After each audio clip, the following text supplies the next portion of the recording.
say back to recording.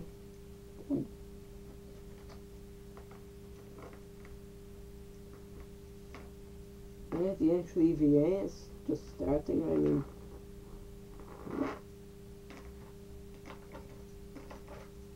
this will be my first nasty EVA that I'll watch, because look, if I want to do an EVA to repair stuff, I'll do it on KSP.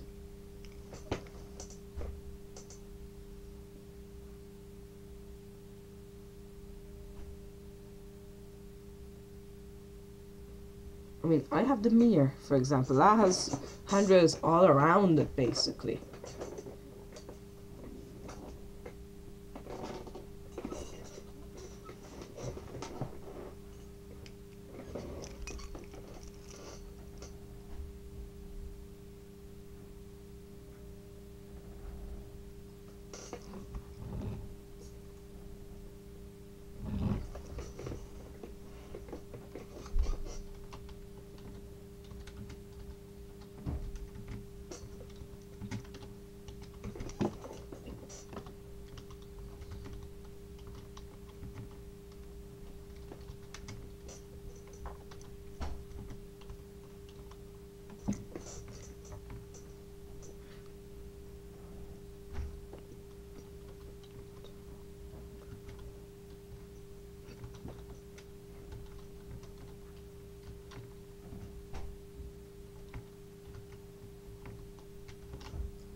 So anyway, after the EVA, well, I know that on the 6th I'll definitely be recording the Cygnus, or yeah, it's Cygnus launch. Don't know, is that the same as the ATV, the automated transfer vehicle, which, you know, I did a mission to KSS with, and the SpaceX Dragon, like, keeps causing my game to crash for some reason. It's not even a time. I think it's just as the parachute's about to deploy, it just crashes.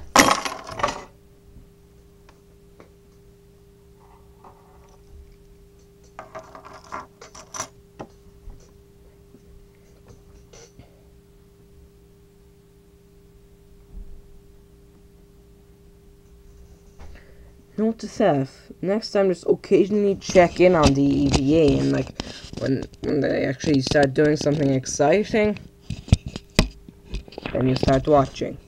That's really what I'm going to do on the next EVA. An idea for some of you avid NASA fans or watchers or whatever.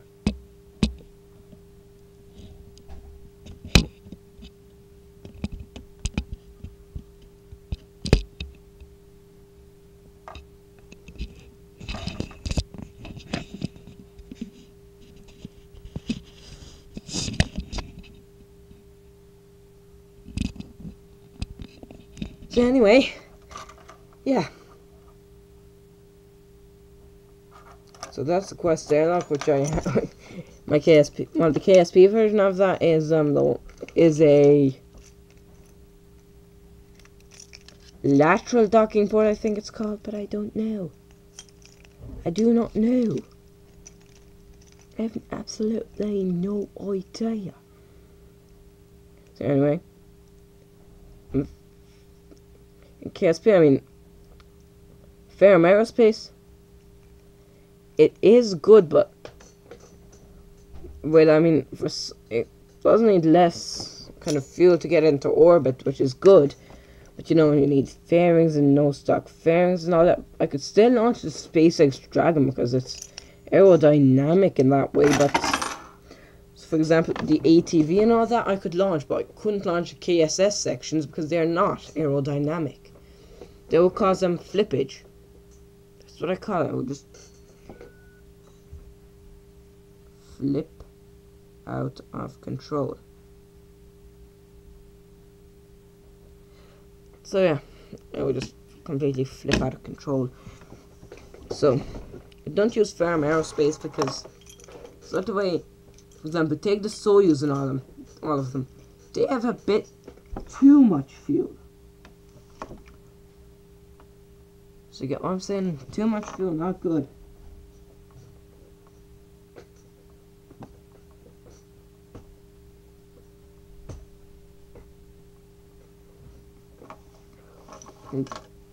Soyuz, Bobcat and Soyuz is epic.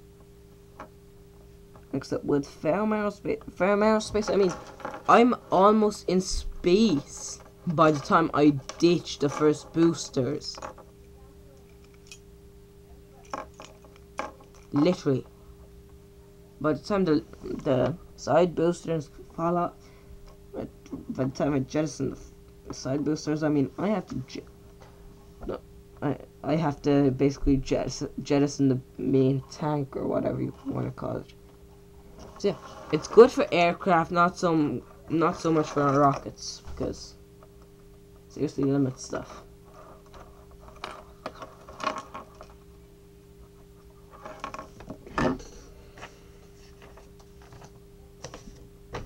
So yeah, that.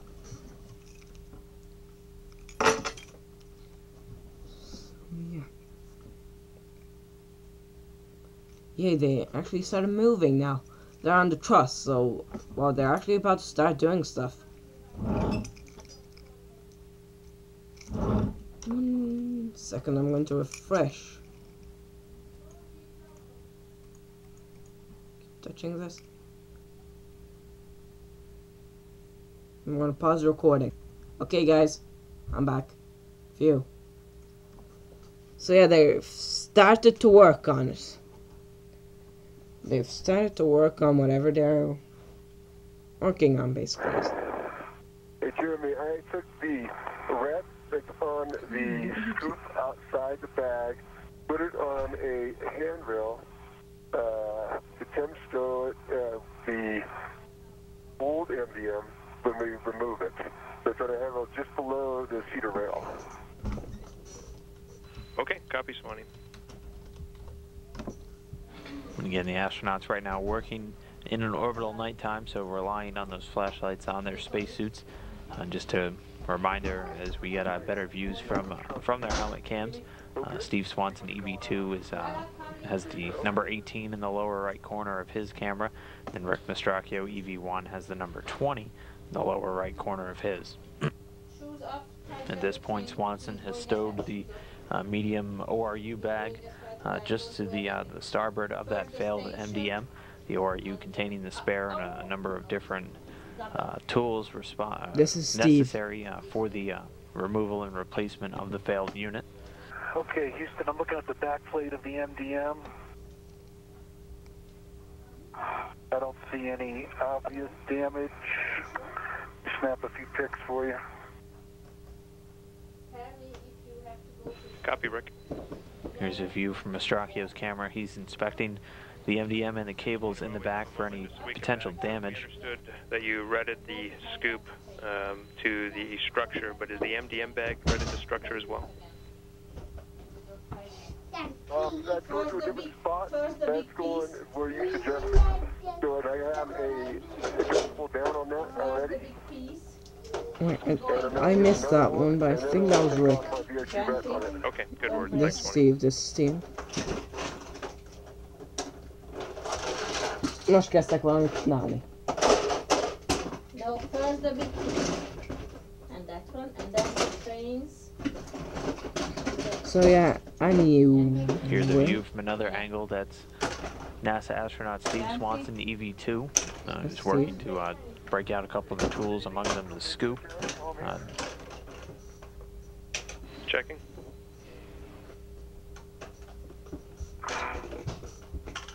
No, we're happy with that, Rick. Thanks very much. You can go ahead and start setting up the RET onto the failed MDM. Okay, half a minute left in the video. Yeah, that's what most people don't do. I tell you how much is left, so Rick, tell your clear parents structure, how we much is wanted you to left, so check your they safer won't. handles again and do a glove check and a hap check, please. 15. Okay.